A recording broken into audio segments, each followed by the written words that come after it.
فرمایا وَإِنَّ مِنْهَا لَمَا يَتَفَجَّرُ مِنْهُ الْأَنْهَارُ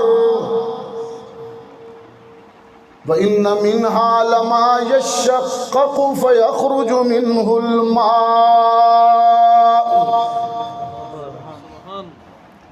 وَإِنَّ مِنْهَا لَمَا يَهْبِطُ مِنْ خَشْيَةِ اللَّهِ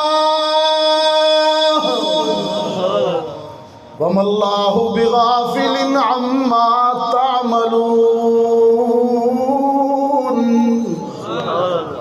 کچھ پہاڑ خدا کے خوف سے اتنا روتے ہیں کہ ان کے آنسو چشمے بن کر بہتے ہیں۔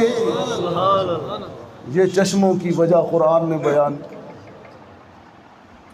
وَإِنَّ مِنْهَا لَمَا يَهْبِطُ مِنْ خَشْيَةِ اللَّهِ وَإِنَّ مِنْهَا لَمَا يَشَّقَّقُ فَيَخْرُجُ مِنْهُ الْمَاءُ، اور کچھ کا درد دل پھٹتا ہے، ان کا سینہ چرتا ہے، خوف خدا سے ان کا دل پھٹتا ہے، پہاڑوں کا درد نکلتا ہے تو وہ آتش فشانوں کا روپ دھار جاتے ہیں۔